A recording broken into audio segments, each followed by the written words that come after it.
Are you sure? Here's the 30-second lesson on what legends know. Never ask a bride why she's getting married. Don't wear a skirt on a windy day. Deodorant is not a shower. Don't sniff chili flakes. And don't forget, saving is not investing. Legends don't just save, they invest in mutual funds.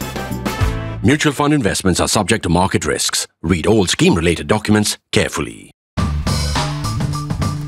In his Independence Day speech, the Prime Minister said that every few months there is an election in India. So just a couple of months have passed, just over a couple of months since the general elections, and one more set of elections is upon us. These are elections in the state of Haryana and what is now the Union Territory of Jammu and Kashmir. Although the Prime Minister, the government has promised that after these elections, Jammu and Kashmir will also have its statehood restored. Now, two more states are up for elections. Those assemblies are also finishing their tenure around the same time. That is Maharashtra and Jharkhand. The government has decided in its eternal wisdom to break these states in terms of their electoral schedules. So, first of all, Jammu and Kashmir and Haryana. Then, as things stand, looks like maybe a month later or maybe a few weeks after these are done, because 4th of October, the counting will be over in these two. Maybe at that time, elections will be notified in Maharashtra, the big state, the second biggest state by way of contribution to National Parliament, Lok Sabha, and Jharkhand. So those will be taking place in the next stage. Both of those have to finish in early November because the assemblies have to be reconstituted. The new assemblies have to come up before November 20. So that is the window left. However, the government has chosen to split this. If they wanted, they could have done it all together. In fact, this also doesn't square with the Prime Minister's call for one nation, one election. He said that every couple of months there is an election. It disrupts all governance, and this should be consolidated. So this was actually an opportunity for not creating any additional consolidation, but at least carrying on with what was available. On the other hand, the government has decided to further split it. So it has gone against the spirit of the idea of a movement towards one nation, one election. Why it's doing so? Political compulsions are there, political reasons are there. To explain all of that, I have with me DK Singh, our brilliant political editor who you know well. So he'll do most of the talking. I am right now just doing the setting up of the story. So these two entities now go for elections. I always instinctively am about to say states, and then I realize that one is not yet a state. Elections will take place on different dates. Haryana, the whole state, as Haryana always does, the whole state will poll on the 1st of October.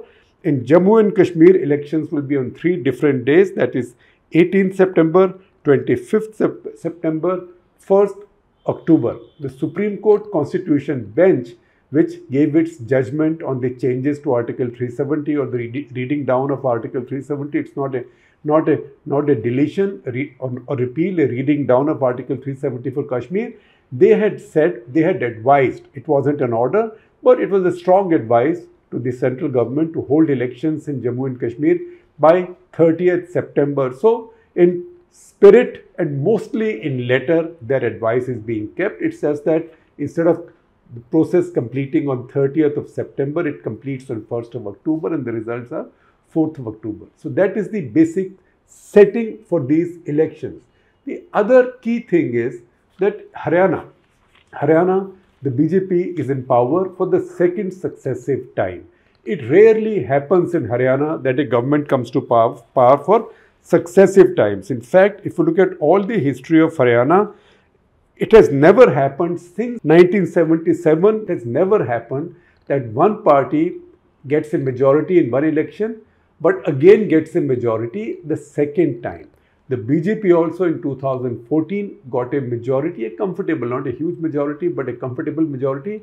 2019, it fell short of a majority and it formed a coalition with JJP of Dushyant Chautala. So this is a straight line. I will just give you a little count, a little listing. If you go back to 1977, we know that Haryana had a lot of instability and defections, the land of Ayaram, Gayaram. In fact, currently, the Congress party's president in the state is a son of Mr. Gayalal, in whose name the Ayaram, Gayaram idea came up, because he defected several times in one particular phase. So under Uday Bhan, the Congress has really risen.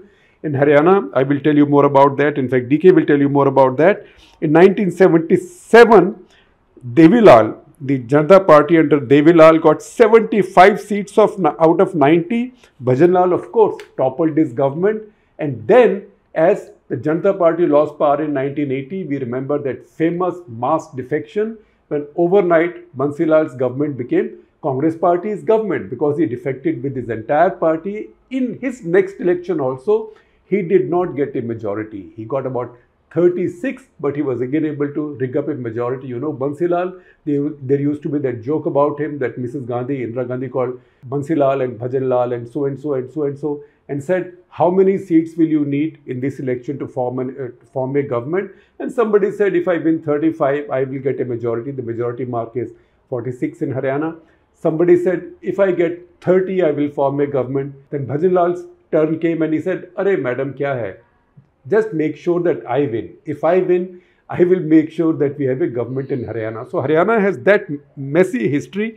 However, even after the anti-defection law came in, even after anti-defection law, in 1987, the Congress party got just 5 seats, right? Just 5 seats in 1987, and Lokdal, BJP, left combined, they together got 60 plus 16 plus 2, that is 78 seats. They were together and they were opposing the Congress party. So what was in power now got reduced to 5 seats. 1991, Congress again came back, 51 seats.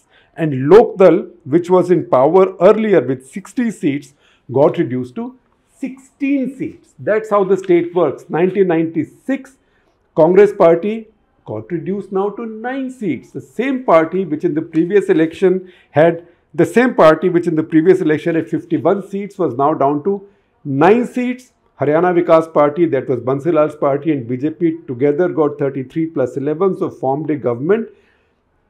In the next election, 2000, HVP got wiped out. It was the leading party. It got only 2 seats. And Chautala's party, Om Prakash Chautala's party, got 47 seats and he got a majority of his own. Congress was now 21 seats. In 2005, Chautala, who had started with 47 in 2000, he was now reduced to 9. So Haryanis don't like re-electing their government, and when they like rejecting their incumbents, and when they do so in style, right? Gadhe pe chada ke bhejte hain, as they would say in Haryana. So Chautala got reduced to 9 and Congress came to 67. In 2009, however, riding on this 67 and the fact that Congress party had done very well in national elections, general elections, Bhupinder Singh Hooda, who was the incumbent chief minister, he gave a slogan of 65 par, that is, he will cross 65, but he was reduced to 40, so he has to get outsiders and rig together a government. 2014, we told you earlier, BJP got 47 seats, a majority of their own. Next time, they also were not able to get a majority. In spite of the humongous Modi wave in Lok Sabha, they got 40 seats. That's why now it's very interesting that BJP is going to the polls again in Haryana as a twice incumbent. So Haryana, which doesn't like to elect an incumbent even twice, will they now choose the same party or the same combination thrice? And that's why this challenge is that much bigger. Jammu and Kashmir, again to give you the basic data, it has 90 seats, the state assembly. Another 24 are kept reserved for the areas which are currently under Pakistani occupation. This house used to be 83 strong, minus Ladakh. This has become 90 after delimitation. So 7 seats have been added, 6 of which got added in the Jammu region, in the extended Jammu region as it's called now, and 1 in the valley region. So now these elections, 47 will be in the valley, 43 will be in Jammu. That said, we now get into the politics of this, and that's where DK Singh comes in. And DK, you take over now. Tell us first of all, why has Modi government seen the need to split this? Because they've been talking of consolidating elections, one nation, one election. So whatever is available to be done together, why are they splitting that as well? And what I gather from leaders from both sides, from Congress, BJP, generally the impression is, what I'm told is, pre-poll surveys, and all these parties keep doing surveys in these states. BJP is in a precarious position in all these three states. Not Jammu and Kashmir, of course, it's a different thing, but in Maharashtra, Jharkhand and Haryana. Now you are in a precarious situation in all three, and you go to the polls together, you may have similar results. You may just hope that, in Haryana, if there is a miracle and your pre-poll surveys go wrong and you still have a couple of months to go. So if results are different, then you may carry that momentum to Maharashtra and Jharkhand. Because, in the Lok Sabha election, BJP might have lost 5 out of their 10 Lok Sabha seats. They might have lost the vote share in the Lok Sabha by about 12 percentage points, from 58 to over 58 to they are down to 46. But if you extrapolate that in the assembly segments, BJP led in 44 assembly segments. So that's not bad. That's not bad. And Congress in 42 and AAP, because AAP contested in Kurukshetra Lok Sabha seat, AAP got 4. But that was in partnership with Congress. But Kurukshetra again, AAP does not have much of a base. That's also right. Congress vote. Right. So Congress can count like 46 and BJP is 44. So that's very close. So yeah, it's not as if BJP got wiped out. Yes, but here Prime Minister Modi is not the factor in the assembly election. So things will be different, but if at all there is some hope, and again, when you have elections in Jammu and Kashmir, you'll have all this, everybody talking about this nationalism, and this is happening in J&K, and, there'll be a lot of talk about I'll say it again.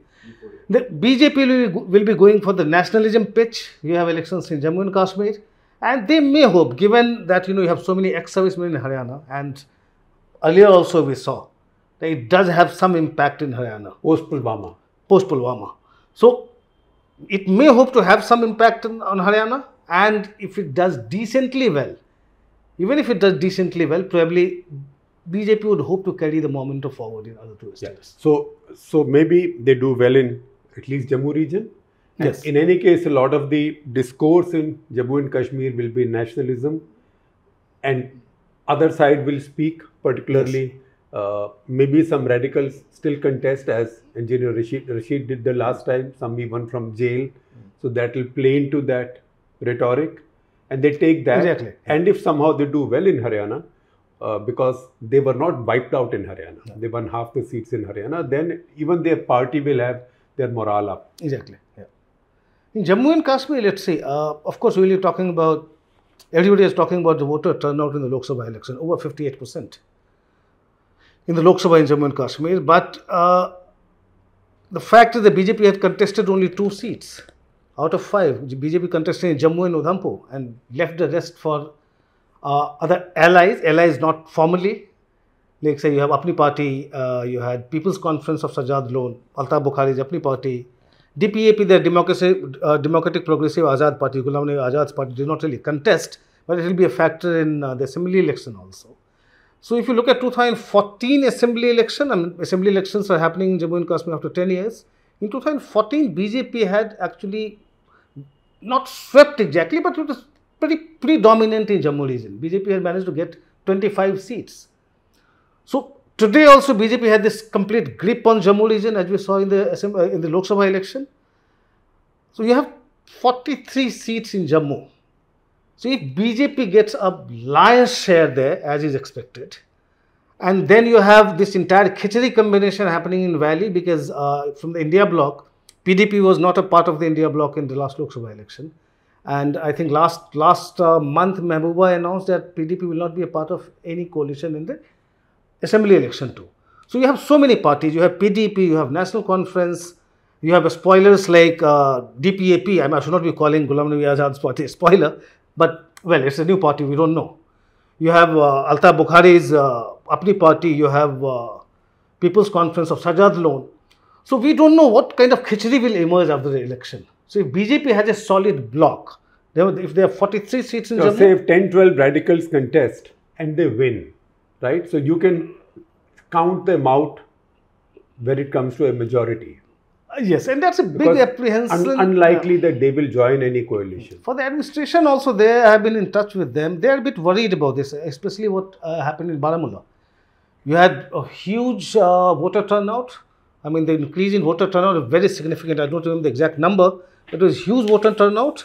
And then, you know, people were expecting a fight between Omar Abdullah and Sajad Loan.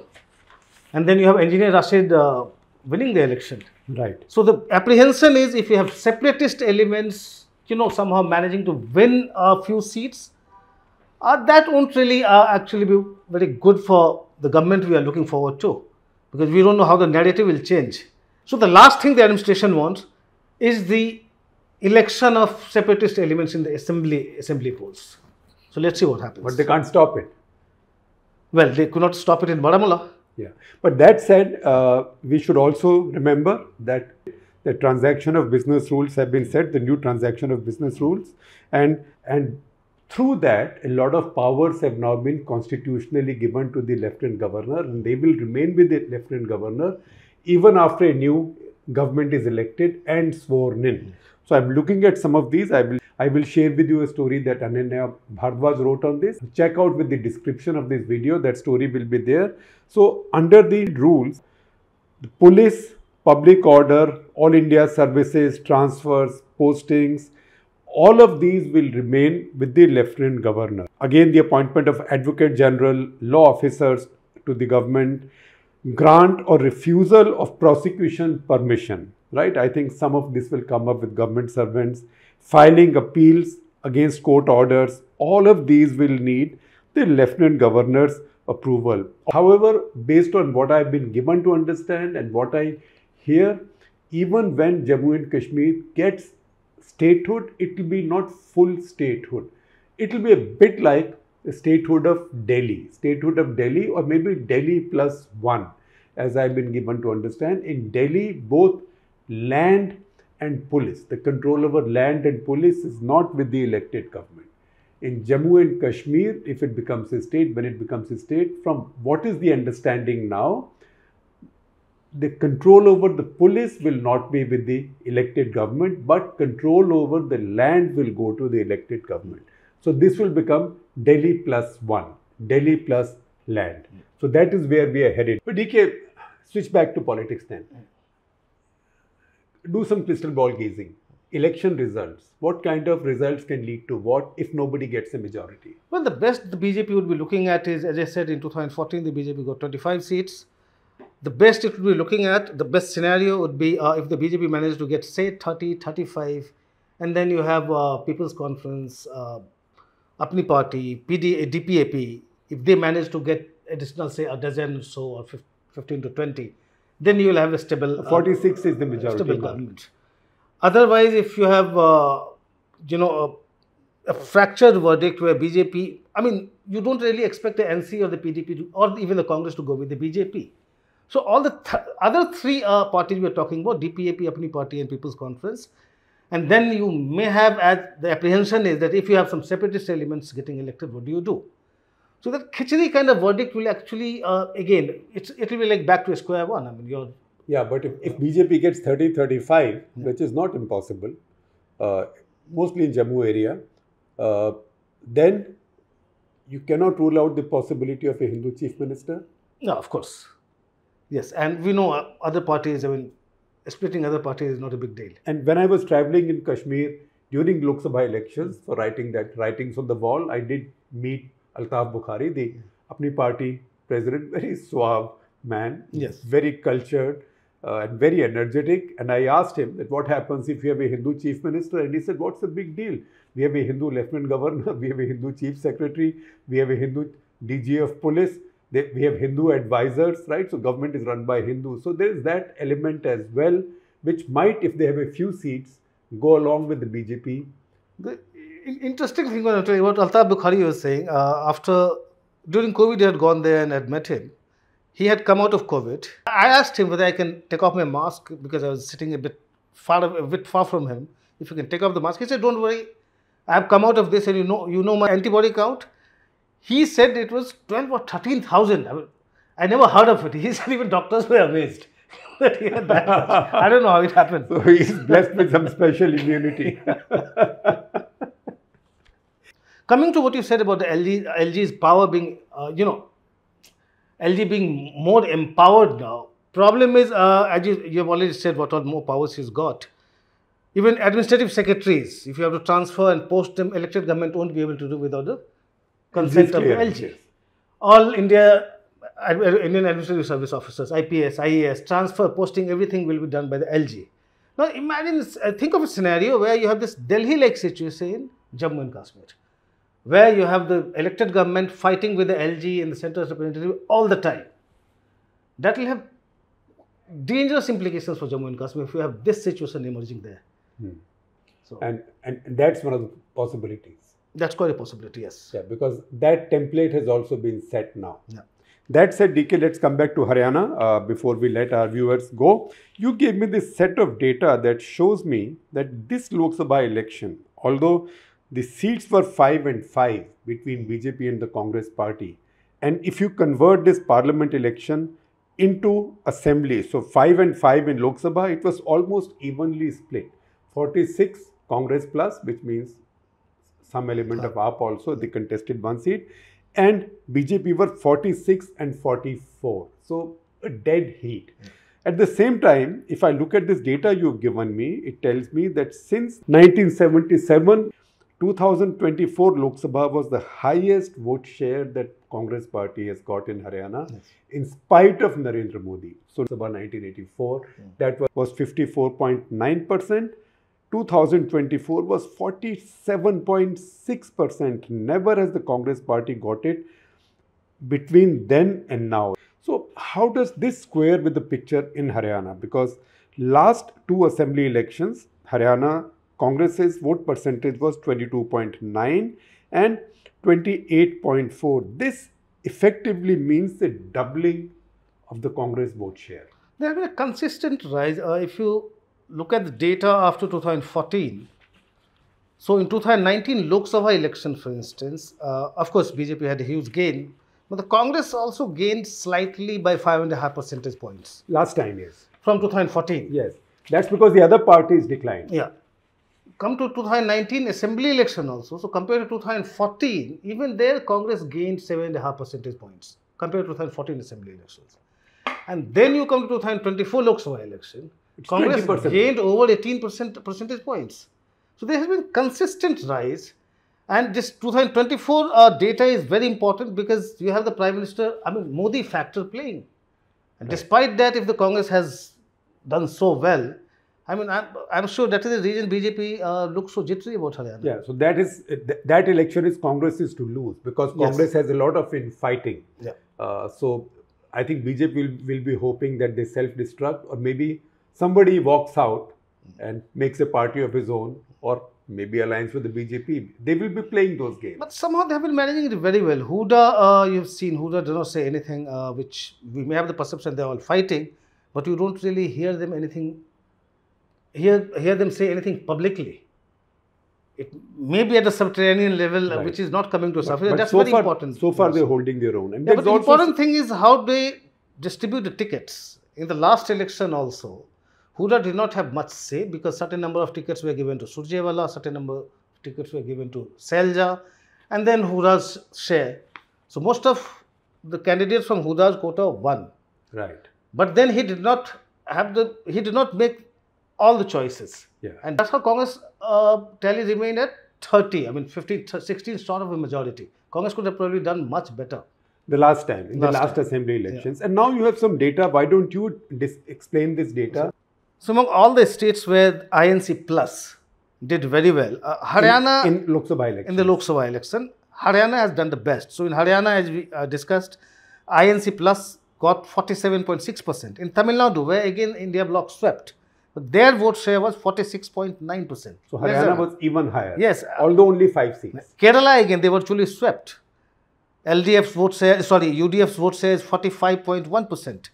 So among all the states, they have done the best. Even in Maharashtra, we talk about Maharashtra. Maharashtra, the MVA's vote share is 43.6%. That is Congress plus NCP plus Shiv Sena. So that Shiv Sena Thackeray. Yeah, so that tells you the recovery the Congress has made in Haryana in such a big way.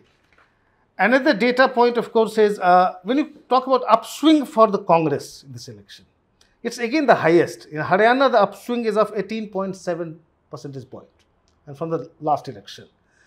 In Telangana, again, where they did very well, it's 10.6%. Rajasthan, 6.9%. So it just goes down. Haryana, the upswing from the last election is pretty significant, 19.7%. Yes, we are talking about extrapolating the Lok Sabha results in the assembly. In 2019, if you extrapolate that, INC had a lead on only 10 Vidhan Sabha seats, assembly seats. 2024, the INC has a lead on, or INC plus has a lead on 46 Vidhan Sabha seats. So there is a huge difference from between 2019 and 2024 results. Again, if you look at this data on all the 10 Lok Sabha seats in Haryana, if you look at the data, Congress has gained, and you look at in every seat, and BJP has lost, declined in every seat, irrespective of who's won and who's lost. Yes. So in all the 5 seats, in terms of their vote share, actually, so even all the 5 seats that BJP has won, their vote share has still declined. All the 5 seats that Congress has lost, their vote share has still gone up. Yeah. So that's about it. Actually, these data actually sum up the kind of gains BJP Congress has made. But you remember that every election is a new game. It's like in the game of athletics, track and field, you may run, you may break a world record in the heats.